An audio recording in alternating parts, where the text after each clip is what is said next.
vamos a empezar con una noticia muy, pero muy seria y muy preocupante. Creo que a todos nos ha conmovido. Esto es una noticia que ha llamado la atención de las autoridades, ha causado la indignación de los colectivos sociales, de la ciudadanía, al difundirse pues las imágenes de una mujer en la ciudad de Piura, ¿no? Este hecho se ha dado en la ciudad de Piura y se ha podido registrar mediante videos la brutal golpiza a la que se sometió a una señorita de 16 años, a una joven de 16 años menor de edad todavía, ¿no? Al parecer a las afueras de un parque, cerca a un parque. Es lo que se ha podido apreciar de los videos que se han difundido. Esta señorita, esta adolescente de 16 años, al parecer se encontraba pues en estado de ebriedad. Según lo que las noticias se han dicho, lo que diferentes medios han señalado, esta señorita se encontraba en estado de ebriedad, no podía sostenerse, no podía mantenerse en pie y tenía encima a su agresor, que de lo que se ha revelado también pues sería su conviviente, ¿verdad? Así es. Sería su conviviente. Entonces voy a darle el pase a Carito para que Carito ahonde un poco más sobre el tema. Caro, esta noticia de terror. Así es. Bueno, muy buenas noches con todos. Bien has dicho, ¿no? Es un tema alarmante, preocupante, mucho más porque estamos a un delito de agresiones contra la mujer e integrantes del grupo familiar, ¿no? Aquí vemos la brutalidad con que es golpeada, ¿no? Y es de manera pública, ¿no? En la vía pública, la importancia que tiene que los vecinos hayan grabado, en realidad, porque es el medio probatorio, ¿ya? Si bien es cierto, han intervenido. Es un hecho que ha ocurrido en realidad el 9 de julio, ya en la ciudad de Piura, en la vía pública ha habido intervención del Serenazgo. El Serenazgo es quien ha llegado, ¿no? Han sido los primeros para poner a disposición ante la comisaría. Ahora, la adolescente ha sido conducida a un hospital, en realidad, ¿ya? Entonces, ha sido evaluada, ¿ya? Según la constancia policial que obra, ¿no? En la CIDPOL de la Policía Nacional del Perú. Entonces, y el médico ha concluido que tiene un TEC leve y que aparentemente, pues, está en estado de ebriedad, ¿no? Había dejado para que se haga el dosaje etílico correspondiente.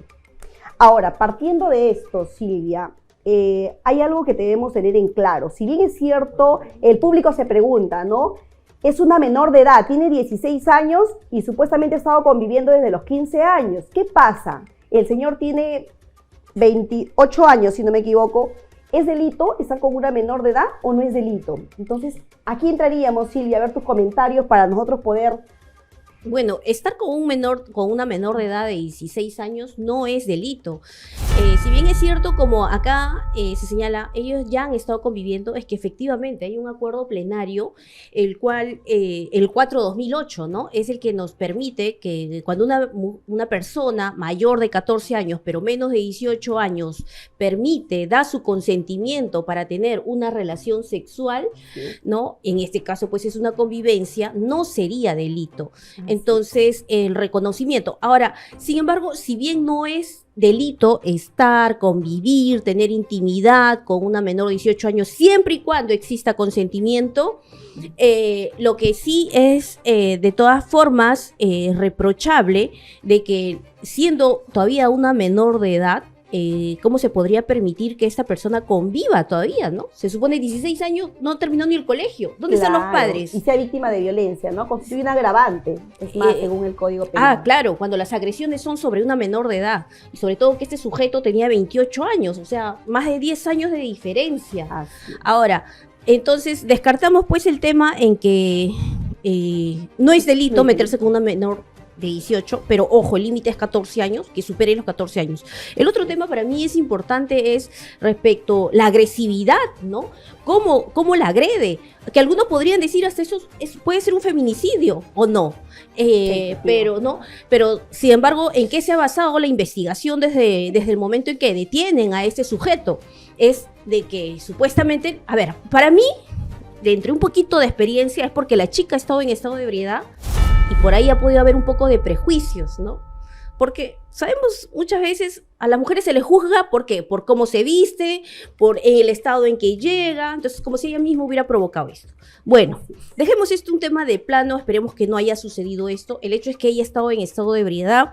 Ahora, el examen médico, porque de ahí va a depender si es un delito, qué tipo de delito es un delito de lesiones, es un delito de feminicidio, tentativa de feminicidio, la ha querido matar o solamente la ha querido golpear. Entonces, la intensidad del ataque al cuerpo, en qué parte del cuerpo, esto va a depender mucho. Ahora, de acuerdo a lo que tú has sacado esta información, es de que hay una evaluación médica, pero no se ve un examen certificado médico legal. He aquí, ¿no? Porque en realidad el tema polémico y discutible es por qué pusieron en libertad al agresor, ¿no? Si hay pruebas que la está agrediendo en una vía pública, ¿no? Hay videos, ¿no? Que aparentemente pues es demasiado fuerte. Sin embargo, según el reporte de la policía, dice que fue conducida a un hospital con diagnóstico de TEC leve. Bien, entonces, ¿por qué una TEC leve? ¿Qué quiere decir? Un traumatismo encefalocraneal leve, ¿no? Por los jaloneos de cabello, supuestamente se presume, pero no indican si es que hay una validación del médico legista. Entonces tenemos que entender que estamos en un estado de derechos y frente a un estado de derechos nosotros tenemos que darnos cuenta que el fiscal y el juez necesitan herramientas jurídicas para poder nosotros enmarcar en un tipo penal y poder accionar. No podemos simplemente, por ejemplo, aparentemente tiene que cumplirse, es más, con varios factores, Silvia, ¿no? Ahora, en este caso en concreto, hubo la violencia. No sabemos si existe o no certificado médico legal, sabiendo que si está en un hospital y hay ya un diagnóstico médico, debería de convalidarse. No es nada difícil que el médico legista vaya y convalide, ¿no? Y con claro, eso... o sea, lo más probable es de que como está en estado de ebriedad, no habrá pasado el examen médico legal, pero sí hay una evaluación médica ante un centro clínico hospitalario en el cual existe una intervención de un médico. No es un médico legista, pero un médico le ha atendido, pues. Entonces eso ya deja rastro, eso ya deja huella. ¿Y qué significa esto? A ver, dentro de la investigación, ya sea el policía o el fiscal, sobre todo, que dirige la investigación, ¿qué es lo que debería de hacer en estas circunstancias?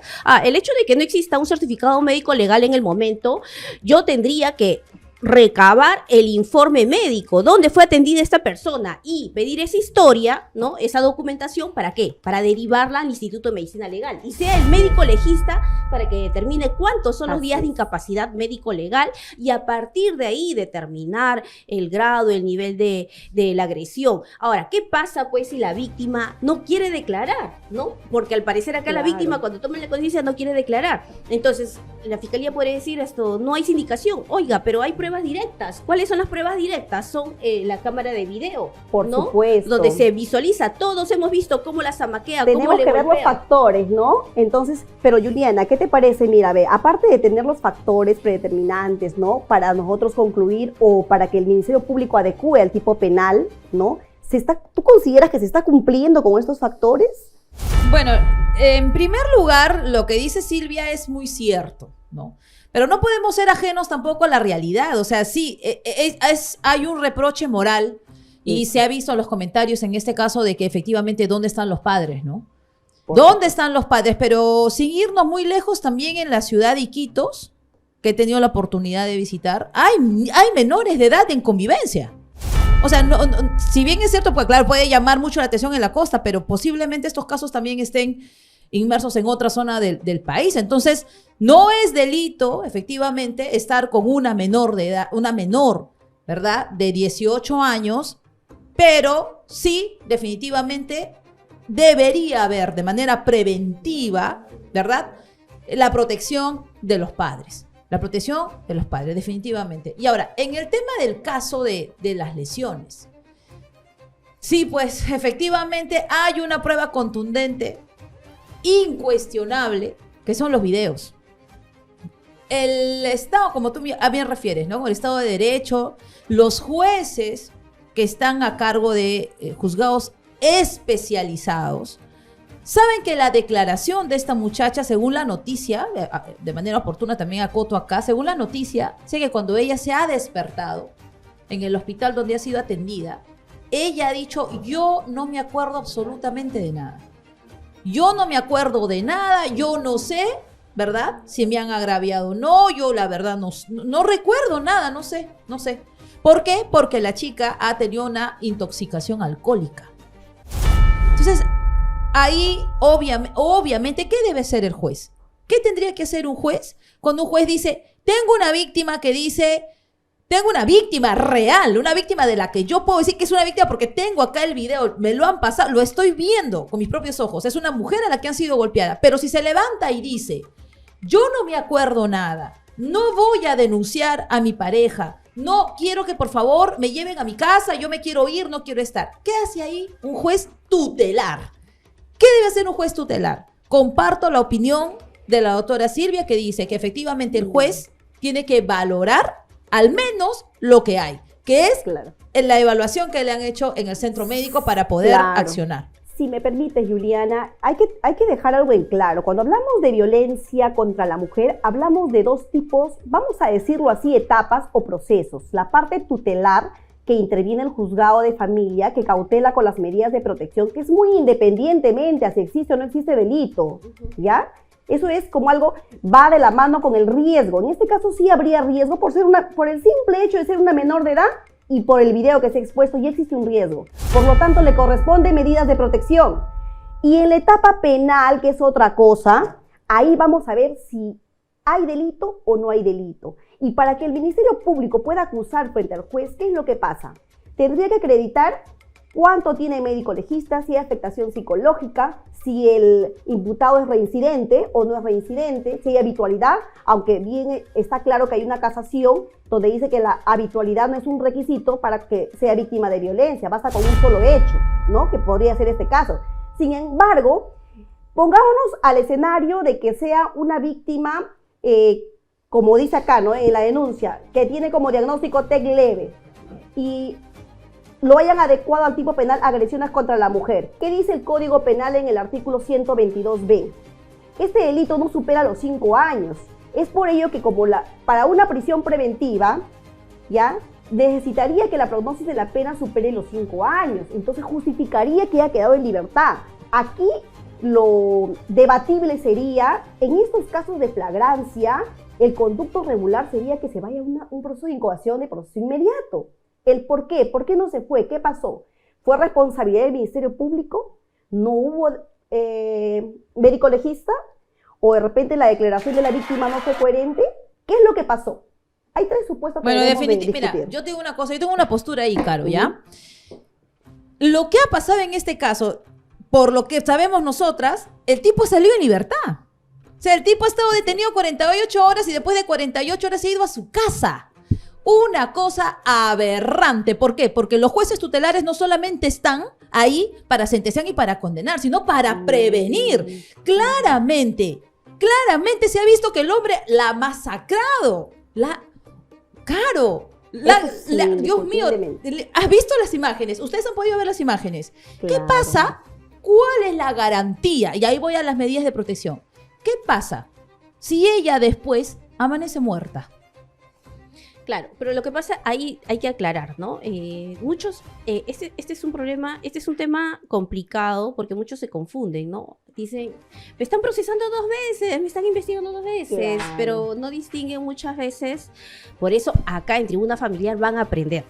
Entonces, una cosa es el tema tutelar, donde solamente se protege a la víctima, ¿no? Donde de todas maneras, como tú dices, Juliana, necesita protección. Así se calle, el juez lo que ha observado en ese video, sí o sí tiene que otorgar medidas de protección, pues. Ahora, en el ámbito penal es otra cosa, que se determine la condena. El juez penal no va a actuar, pues, el juez penal no actúa como el defensor público que va a hacer la denuncia. No, el juez penal es imparcial. Si no le traen las pruebas, él no puede condenar a nadie. ¿Y quién es el que tiene que llevar las pruebas y todo? Es el fiscal. Es el fiscal el que tiene que investigar en coordinación con la policía, hacer una buena estrategia de investigación. Ahora, yo no solamente responsabilizaría al fiscal y la policía. Bueno, de mi parte, lo que hemos visto es que la policía sí ha actuado bien porque ha hecho su detención en flagrancia y una vez que está detenido con la papeleta de detención, la única persona responsable para que salga en libertad es el fiscal. O sea, si este sujeto salió antes de las 48 horas, es responsabilidad del fiscal. Así ¿Por es. qué? Lo sacó antes de tiempo. Así Ese sujeto tenía que estar 48 horas mínimas. Así es. ¿Por qué? Se justifica 48 horas para que realice todos estos actos de investigación. Ahora, otro tema es, ¿qué hay del Ministerio de la Mujer? ¿Ah? A ver, si ella no podía Ahora, no es una víctima, hoy en día acá en supuesto. Perú no tiene plata, Así ya, y es. por eso está el Ministerio de la Mujer, es la Tengamos- abogada que hizo, ahí Tengamos debió en cuenta que dentro de casi la mayoría de las comisarías a nivel nacional existe un centro de emergencia mujer. Entonces, ¿qué pasó con los abogados del centro de emergencia mujer? Hay una inacción, porque, ojo, hay víctimas que no quieren ser patrocinadas, no quieren continuar con la denuncia, pero ¿qué nos dice la ley 3036-4? Nosotros, los operadores de justicia, de oficio, intervienen, denuncian y apoyan en este tipo de casos a través de la trabajadora social. ven Es el más, riesgo. el Ministerio de la Mujer se opone ante sus abogados a apelar, impugnar cuando un fiscal archiva un caso. He tenido varios casos Así es. cuando estoy en la fiscalía, donde a veces el fiscal anterior pues archivaba un caso, ellos no. Caso de violación sexual, elevaban su queja. No ha sido mi caso, Sí. Silvia, porque bueno, en los años que me ha tocado trabajar en el Ministerio de la Mujer, sí, ¿no? Sé que muchos se fiscales me han quejaban odiado. en el órgano de control interno contra los fiscales que Así no es, cumplían, por que eran, supuesto. que no cumplían su función de investigar, ¿no? O archivaban muchos Así casos. Entonces, El eso... temor, ¿no? De interponer o de quejar a un fiscal, ¿no? Porque dicen, bueno, si quejo a un fiscal y si no me dan la razón, pero ¿cuál es el trabajo del abogado del Ministerio de la Mujer, ¿no? De un centro de emergencia. O sea, ¿se les paga para qué? ¿Para que atiendan y escuchen y se sienten y hagan un ejercicio de razonamiento? ¿O para que accionen frente a un caso? ¿O para que defiendan de manera real a la víctima, ¿no? Entonces, en este caso es muy repugnante, sí, los videos y todo, pero también tenemos que tomar dos posturas, ¿no? Puede ser que haya habido una omisión de parte del Ministerio Público porque lo ha soltado. Si bien es cierto, el policía ha cumplido con informar al Ministerio Público, incluso en la denuncia, ¿no? Ahí se consignan que han comunicado al Ministerio Público de ese delito, se ha debido investigar en 48 horas, hasta 48 horas, dice la norma, ¿no? Entonces, lo han soltado antes. Como le dije, estamos hablando de suposiciones porque no tenemos la carpeta fiscal completa. Sin embargo, también tenemos que entender qué pasó si es que lo han adecuado a un tipo de agresiones contra la mujer, el 122B. Entonces, tampoco, si bien es cierto, le corresponde medidas de protección. El juez ya le dio, eso infectiblemente le Pero eso es corresponde. insuficiente Pero ahorita. a ver, Claro. Eso es insuficiente, A ver, unas medidas de así es. protección. Mira, las medidas de protección, ¿no? Los autos, medidas de protección, finalmente se ejecutan mediante la policía. ¿no? Así es. La policía le corre tras la policía y la policía ejecuta esas órdenes que da el juez. Pero este no es el primer caso de verdad donde han soltado a alguien que probablemente ha podido matar de un golpe a una mujer. O sea, suele pasar, la violencia institucional, la violencia que se vive, la falta de enfoque de género está en el juzgado, está en la fiscalía, está en la policía, ¿no? Entonces, efectivamente, no ha llegado este proceso a una incoación, pero mi pregunta es, ¿qué medidas de protección, por ejemplo, podría dar un juez frente a semejante riesgo? Podría ser el impedimento de acercamiento, ¿no? A una distancia de 300 o 500 metros de la víctima, ¿no? Acuérdate que las medidas de protección tienen que ser idóneas a las necesidades de la víctima. Entonces, a ver, acá sí le Pero acá va a ser imposible, pues, porque si ella en una situación tan grave se ha callado, está siendo cómplice de esto. Ahora, Puede ser, imagínate, Pero es que hasta- pero- imagínate que pero ahora es que que el ahí va juez mi- le ordene claro, de es que ahí se va mi retire del hogar, pregunta. no lo va a acatar, Es pues. exacto, es que ahí va mi pregunta, mira. Y es que ahí el Estado debe actuar Exacto, con una detención, con una pena efectiva. Exacto, a eso voy. Pero Mira, eso pasa en la mira. en la incoación Proceso del penal, no en el juez proceso tutelar. penal. Claro, pero mira, tú sabes que van, los procesos, las vías procedimentales van de forma paralela. Va el informe policial al Ministerio Público y va el informe policial al juez tutelar. Va a los dos. Así es. Pero mira este caso tan extraño. Si te das cuenta, estás frente a un caso, tú eres juez de violencia y estás frente a un caso donde una víctima real, tú tienes los medios de prueba como juez tutelar. Ya, tú no eres juez penal, yo no puedo ver si lo meto preso o no. Ok, pero yo soy el juez tutelar. Y yo estoy frente a un caso donde una víctima se despierta después de haber consumido, después de haber estado intoxicada por consumo de alcohol, pero se despierta y dice, yo no soy víctima. Así de simple, yo no soy víctima y quiero... Fíjense el escenario, yo no soy víctima. Igual le Y corresponde. yo quiero, por eso, a ver, Yo no soy ninguna víctima, señor magistrado. A mí yo no recuerdo eso que me están mostrando en ese video. No recuerdo. La verdad no recuerdo. Y yo no voy a denunciar ni voy a levantar ningún cargo contra mi pareja. Más bien yo me quiero ir con él a mi casa. ¿Ya? Y esta herida, este golpe que tengo, bueno, es porque me caí un día antes. Entonces, ¿qué hace el juez frente a una situación así? ¿Qué hace el juez tutelar frente a una situación así? ¿Qué debería hacer? Ah, bueno, mira, voy a sacar mis medidas de protección. No, mira, voy a poner en mi documento, en mi papelito. No te acerques, no la llames, no la busques, no te vayas a tener contacto con ella. Ya, ahí está, notifícale. ¿Ese es el único rol que tiene el juez tutelar? ¿O es el juez tutelar, sí. o es el juez tutelar el que tiene que tratar de prevenir justamente, de mitigar el riesgo? ¿Y cómo mitiga el riesgo? ¿Sacando un auto de medidas de protección o coordinando con la policía, llamando al Ministerio Público él mismo?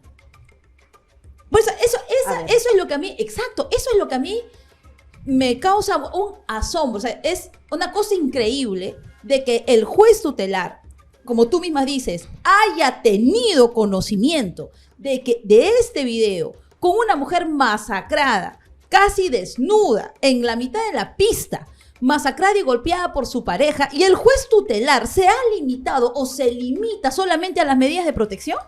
A ver, vamos a aclarar ese punto. Toma tu auto, ahí está, ya notifícale y se acabó Claro. mi labor, ahí no termina su labor. Vamos a aclarar ese punto para poder nosotros ver, ¿no? ¿Por qué no se llegó al proceso inmediato en realidad? El juez tutelar, si bien emite las medidas de protección, lo que tú me dices, la coordinación con la policía y todo lo demás, sí es cierto, pero van dentro de las medidas de protección, ¿no?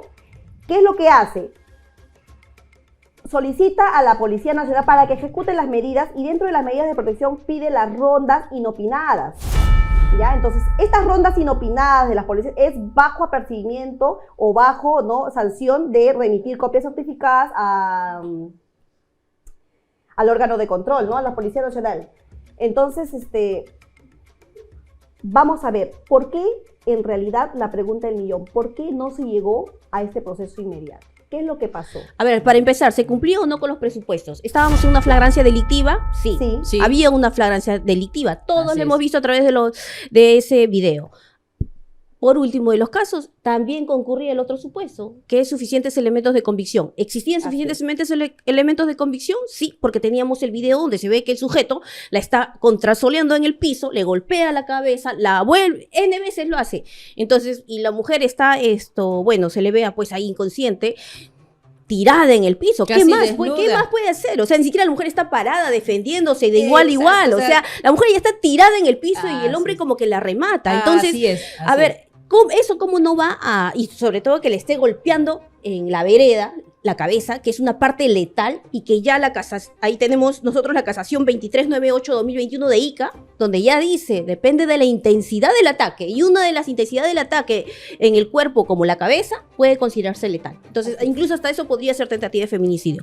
Pero bueno, supongamos que no tienen suficientes mayores detalles, bueno, pero sí tenían un examen médico, Así es. tenían la visualización del video, tenían a la víctima, tenían al sujeto detenido.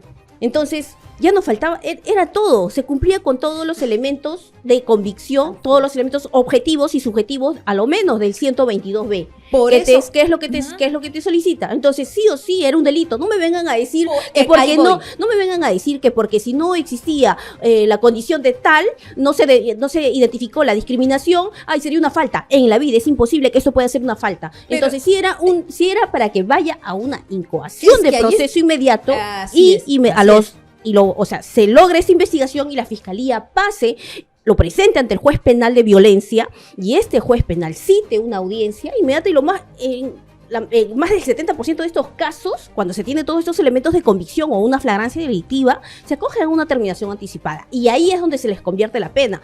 Pero ojo, ahí hay un contraste, porque debió ser una pena efectiva donde vaya este sujeto a un centro penitenciario o era, una vez condenado por un delito de agresiones, se le dé libertad. Lo que yo creo y lo que yo considero es de que, o sea, estamos hablando de dos fueros distintos. Mira, pero para mí, o sea, la relevancia del juez tutelar, la relevancia del juez que toma conocimiento del riesgo de primera mano es fundamental. O sea, claro, estamos hablando de un caso hipotético en el que hubiese llegado a una incoación, ya, pero no llegó. Nunca llegó. ¿Qué pasa ahí? ¿Qué pasa cuando el juez dice, oye, bueno, tengo un caso, este es un riesgo, ahí están las medidas de protección, pero sin embargo el fiscal nunca acciona? Ahí, si me permite, Juliana, es responsabilidad del Ministerio Público. La responsabilidad recae sobre el Ministerio Público. ¿Por qué? Porque el Ministerio Público, como bien ha dicho Silvia, si ya existen los elementos de convicción suficientes, ya existe, por más que no haya un médico legista, por más que se haya adecuado al tipo penal 122B, agresiones contra la mujer, y no haya cumplido los 5 años para la prisión preventiva, no la prognosis de la pena, sin embargo, en ese ha debido llevarlo a un proceso de incoación al proceso inmediato. ¿Pero por qué no lo hizo? ¿Fue realmente una negligencia, omisión? ¿Qué pasó aquí con el Ministerio Público? ¿Cuál es la justificación que nos da? La justificación legal, en realidad. ¿Cuáles son los argumentos jurídicos por lo que no lo llevó a juicio? Justamente ahí es un tema en el cual considero de que hace unos días, por ejemplo, ¿no? En el podcast pasado yo decía, cuidado que últimamente se está dando esta situación, se están dando libertad. Y un caso similar, ahorita el caso el líder del pulpo lo han dejado libre por un tema que se están cuestionando de la redención, el habeas corpus, pero mira, otro tema similar, el caso del futbolista Yandesa, me parece, que lo agredió a la víctima y también finalmente no se le dio prisión preventiva, porque ahí sí la fiscalía en esa jurisdicción estaba postulando por una tentativa de feminicidio. Pero aparentemente por los golpes en el ojo, en el rostro, no está, para el juez eso no es suficiente que se considere como una tentativa de feminicidio. De repente es cuestionable, es más complejo, es el tema de debatir si es tentativa de feminicidio o agresiones, y por eso le deja en libertad y que continúe la investigación. ¿Por qué? Porque faltan más elementos de convicción. Porque ahí, ¿qué es lo que hemos visto nosotros en el caso de Yandesa, donde le dan libertad, a diferencia de este caso? En Yandesa hemos visto cómo el sujeto le golpea, cómo la tiene en el piso, cómo la masacra. No. Entonces, ella solamente de un momento apareció. No sabemos quién. No hay una prueba directa. Pero acá en este caso en específico, en Piura, sí tenemos una prueba directa. Cámaras de video donde se ve que el sujeto, no necesito el testimonio de la víctima, se ve del video cómo la está agrediendo. Entonces, eso sí era ya determinar mínimamente, ¿no? Ya, ahora, tú lo que hablas de la evaluación médica, ahí yo no veo ningún pronunciamiento sobre el certificado médico legal, pero igual, eso no es justificación, por favor.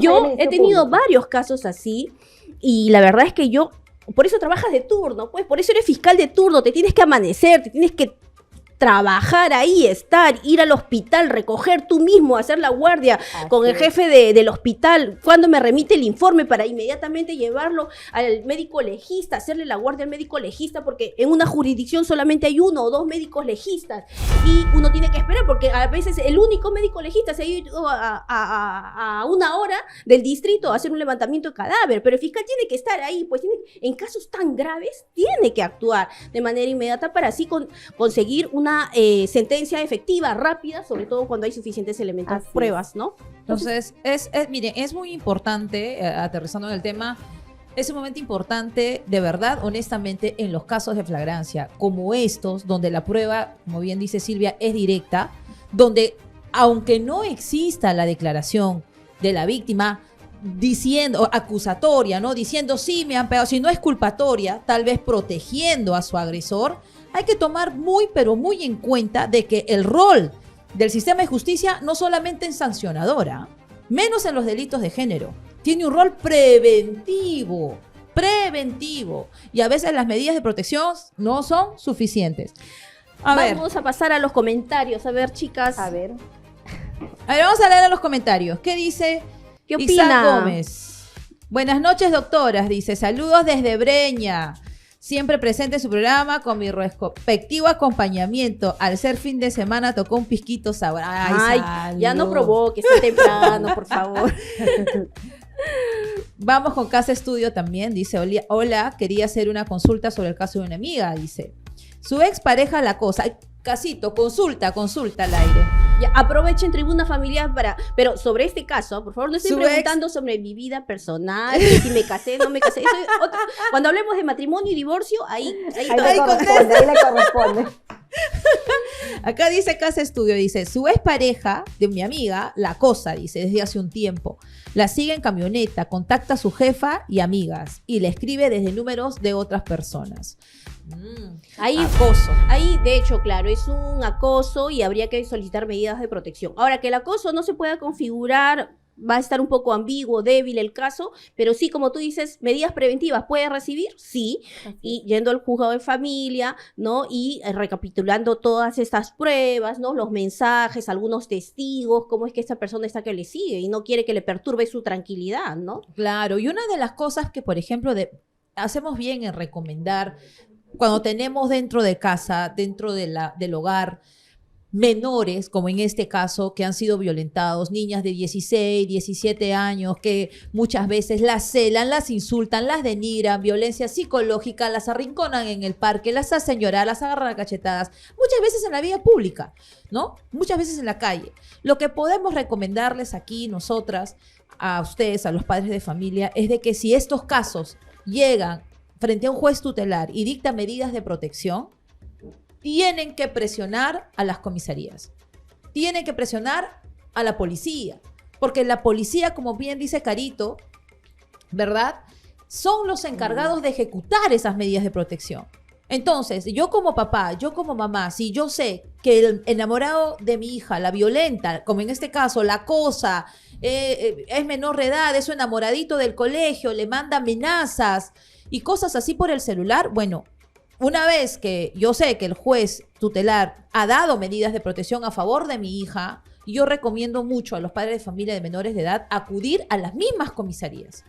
Ir con las medidas de protección. Si han impuesto, por ejemplo, las rondas, ¿no? Que la policía haga visitas periódicas, ¿verdad? Al domicilio de la víctima, pues solicitar. Porque la única forma de que el papel de las medidas de protección se materialice es a través de los actos que realiza la policía. No, pero hay una información adicional, ¿ah? No todo derivarlo a la policía.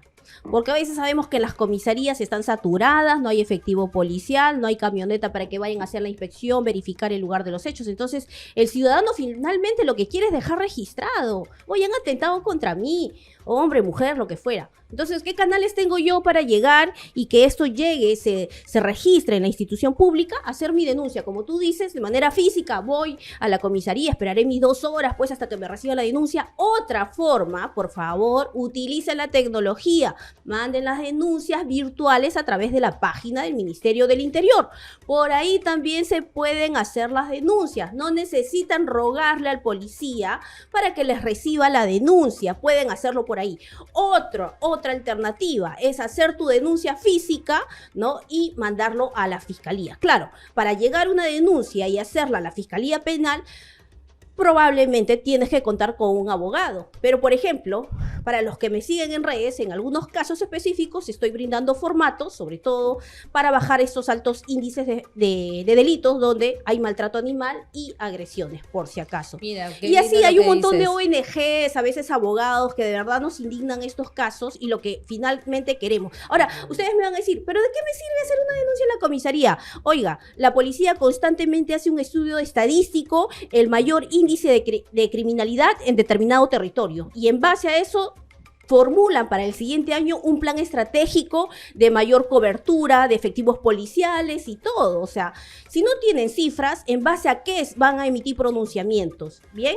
Entonces, también veámoslos por ese lado. A ver, por favor, los usuarios de Tribuna Familiar, anímense a hacer sus comentarios, aprovechen. Estamos hablando sobre las agresiones, sobre las lesiones en relaciones de pareja. No sé si puedan. Vamos a leer un comentario, dice... del video pasado. Vamos a recapitular. A ver, del video pasado, porque el anterior nos estaban invitando, que un licorcito, que una cervecita, que el piqueo, que el taxi, que todo lo demás. A ver, en esta ocasión, ¿cuál ha sido el rebote de nuestro...? Dice, sí, es un caso, ¿ya? Tema muy interesante en donde se aprende mucho. La consulta que les hago, y espero que sea motivo de un video, es una experiencia personal que quiero solucionar.